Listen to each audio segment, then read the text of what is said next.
அனைவருக்கும் வணக்கம். இந்த வீடியோல நம்ம என்ன பார்க்க போறோம் அப்படின்னா 1:3 போனஸ், ஒரு பங்குக்கு 10 பங்கு ஸ்பிளிட் இஷ்யூ பண்ணிருந்த ஒரு ஷேர் இப்ப பிலோ 50 rupeesல பென்னியா மாறி இருக்கிற இந்த பங்கை பொறுத்த அளவுக்கு மீண்டும் பை பண்ணலாமா? ஹை பிரைஸ்ல இருந்து பிலோ பிரைஸ்க்கு வந்திருக்கிற ஸ்பிளிட் அண்ட் போனஸை பேஸ் பண்ணி வந்திருக்கிற இந்த பங்கை பை பண்ணி ஹோல்ட் பண்ற பட்சத்துல ப்ராஃபிட் ஏர்ன் பண்ண வாய்ப்புகள் இருக்கா அப்படிங்கிறத பத்தியும், வியூவர்ஸ் கேட்டிருந்த இந்த பங்கோட target and then fundamental analysis எப்படி இருக்கு அப்படிங்கிறத பத்தியும் தான் இந்த வீடியோல நம்ம டீட்டெயிலா பார்க்க போறோம்.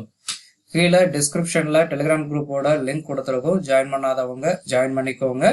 ஸோ என்ன ஷேர் அப்படின்னு பார்த்தோம் அப்படின்னா A1 லிமிடெட் ஷேரை பொறுத்த அளவுக்கு ஒரே நேரத்துல ஸோ போனஸ் அண்ட் ஸ்பிளிட் அப்படிங்கறத அனௌன்ஸ்மெண்ட்ஸ் பண்ணியிருந்தாங்க. அதுல போனஸை பொறுத்த அளவுக்கு எவ்ரி ஒரு ஸ்டாக்ஸ் கையில இருந்தது அப்படின்னா ஃபேஸ் வேல்யூ 10 பேஸ் பண்ணி 3 ஸ்டாக்ஸஸ் 3 ஈக்விட்டி ஷேர்ஸஸ் அப்படிங்கறத ஷேரை வந்துட்டு கொடுத்திருந்தாங்க. ஸோ ஆனா பிஃபோர் ஸ்பிளிட்டுக்கு முன்னாடியே ஃபேஸ் வேல்யூ 10 பேஸ் பண்ணி தான் இந்த போனஸ் கொடுத்திருந்தாங்க. அப்படின்னா ஃபேஸ் வேல்யூ 10 பேஸ் பண்ணி நீங்க ஒரு ஷேர் வச்சிருந்தீங்க அப்படின்னா அப்பயே உங்களுக்கு 3 ஷேர் டோட்டலா 4 ஷேர்ஸா மாறி இருக்கும். அதே நேரத்துல எவ்ரி ஒன் ஈக்விட்டி போர்ஷன்ஸ்க்கு ஸ்பிளிட்டை பேஸ் பண்ணி பார்த்தோம் அப்படின்னா எவ்ரி ஒன் ஈக்விட்டி ஸ்பிளிட் ஷேர்ஸை பொறுத்த அளவுக்கு ஃபேஸ் வேல்யூ 10 ஒன்னா சேஞ்ச் பண்றாங்க.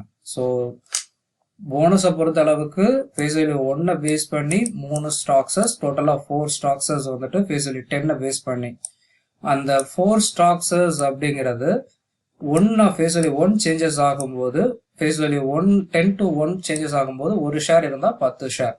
ஸோ இங்க ஒரு ஷேர் நீங்க 4 ஷேர் ஆல்ரெடி வந்துட்டு போனஸை பேஸ் பண்ணி வர்றதுனால 4 ஷேருக்கு 40 ஷேர். அப்ப நீங்க 10 ஸ்டாக்ஸஸ் வந்துட்டு பிஃபோர் போனஸ்க்கு முன்னாடி நீங்க பை பண்ணிருந்தீங்க அப்படின்னா 30 ஸ்டாக்ஸஸ் வந்து கிடைச்சிருக்கும். டோட்டலா வந்துட்டு 1 ஸ்டாக்குக்கு 3 ஸ்டாக், 4 ஸ்டாக்குக்கு 40 ஸ்டாக்ஸ் கணக்குக்கு 100 ஸ்டாக்ஸ் நீங்க கையில வச்சிருந்தாலே 400 பங்குகள் போனஸ் அண்ட் ஸ்பிளிட் பேஸ் பண்ணி ஒரே நேரத்துல கையில கிடைச்சிருக்கக்கூடிய ஒரு பங்கும் கூட இந்த ஷேரை பொறுத்த அளவுக்கு.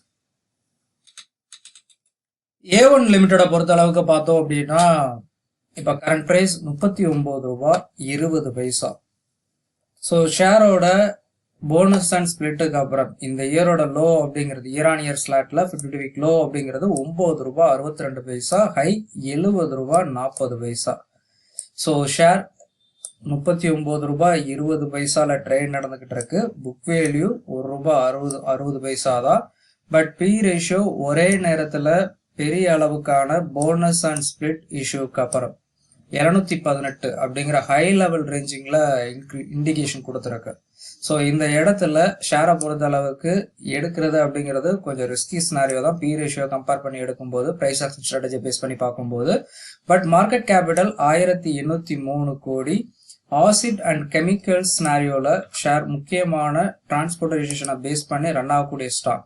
Return on capital earning, return on ஏர்னிங்கை பொறுத்த அளவுக்கும் பாசிட்டிவ் சினாரியோ தான்.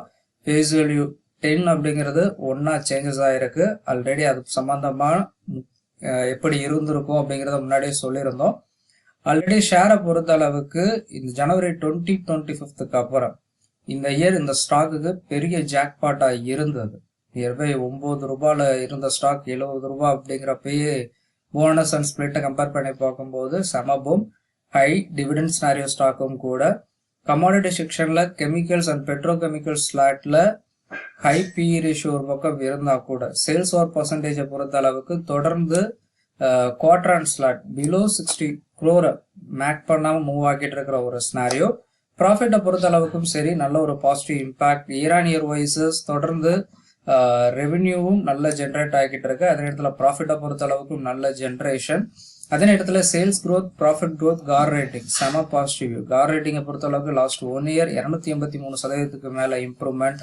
பாரோயிங் சைட்ஸை பொறுத்த அளவுக்கும் 26 கோடியில இருந்த பாரோயிங்க 24 கோடி அப்படிங்கிற அளவுக்கு டிக்ளைன் பண்ணியிருக்காங்க.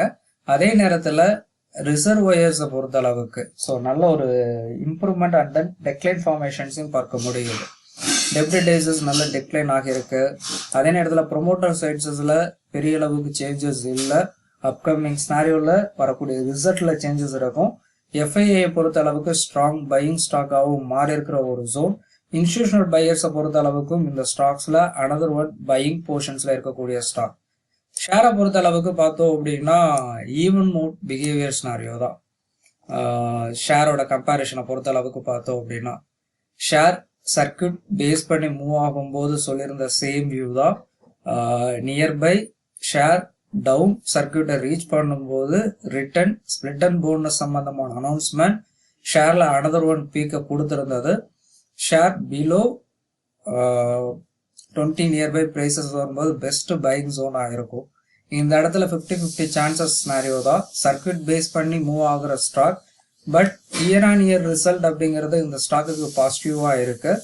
ரிவர்ஸ் சர்க்கியூட் பிரேக் அவுட்ல இப்ப கரண்ட் பிரைசஸ்ல இருந்து 56 ரூபாயை பிரேக் பண்ணுச்சு அப்படின்னா பூம் எக்ஸ்பெக்டேஷன் பண்ண வாய்ப்பு இருக்கக்கூடிய ஸ்டாக்கும் கூட தான். A1 லிமிட்டடை பொறுத்த அளவுக்கு சர்க்கியூட் ஸ்டாக்ஸை பொறுத்த அளவுக்கு மோஸ்ட்லி சொல்லக்கூடிய ஒரு வியூ தான். இந்த ஸ்டாக்ஸ் எஸ்ஐபி ஃபார்மேட்ல பையிங் மூவ்மெண்ட் எடுக்கலாம். But high quantity portion buying momentum அப்படிங்கிறது இந்த ஸ்டாக்கு ரிஸ்கா இருக்க வாய்ப்புகள் இருக்கு. அதனால குறைஞ்ச அதிகபட்சமா ஒரு 2000 பங்குகள் வர 2000 இருந்து 2500 பங்குகள் வர ஹோல்ட் பண்ணி மூவ்மெண்ட் பண்ணலாம். அதே நேரத்துல ஆவரேஜ் பண்ற பட்சத்துல ஷேரை 15 ரூபாயில இருந்து 20 ரூபாய் ஃபார்மேஷன்ல ஆவரேஜ் பண்ணீங்க அப்படின்னா இந்த ஸ்டாக்கு டைம் கொடுத்து மூவ் பண்ற பட்சத்துல நல்ல ஒரு ப்ராஃபிட் ஏர்ன் பண்ண வாய்ப்புகள் இருக்கு. ஒரே மாதத்துக்குள்ள ஸ்பிளிட் அண்ட் போனஸ் எக்ஸிகியூஷனுக்கு அப்புறம் பிலோ 50 ருபீஸ்ல இருக்கக்கூடிய இந்த பங்கை லாங் பீரியடிக் டைம்ல மூவ் பண்றீங்க அப்படின்னா ப்ராஃபிட் ஏர்ன் பண்ண வாய்ப்புகள் இருக்கு. ஸோ A1 லிமிட்டடா போனஸ் அண்ட் ஸ்பிளிட்டை பேஸ் பண்ணி பை பண்ணிருந்தீங்க அப்படின்னா என்ன பிரைஸ்ல ஆவரேஜ் இருக்கு அப்படிங்கிறத பத்தியும், அதே நேரத்தில் உங்களோட கருத்து இந்த ஸ்டாக்ஸை பத்தி எப்படி இருக்கு அப்படிங்கிறதையும் கமெண்ட் செக்ஷன்ல கமெண்ட் பண்ணுங்க. டீட்டெயிலா பேசலாம். மறக்காம மாதிரி ட்ரேடிங் அகாடமி சேனலை சப்ஸ்கிரைப் பண்ணுங்க. மறக்காம பெல் ஐகான் பண்ண கிளிக் பண்ணுங்க. மறக்காம உங்க ஃப்ரெண்ட்ஸுக்கும் இந்த வீடியோ ஷேர் பண்ணுங்க. அதே நேரத்தில் உங்களோட நியூஸ் சேனலான இந்த நியூஸ் சேனலையும் சப்ஸ்கிரைப் பண்ணாதவங்க சப்ஸ்கிரைப் பண்ணிக்கோங்க. உங்களுடைய ஆதரவு எப்பொழுதுமே எங்களுக்கு தேவை. மிக்க நன்றி.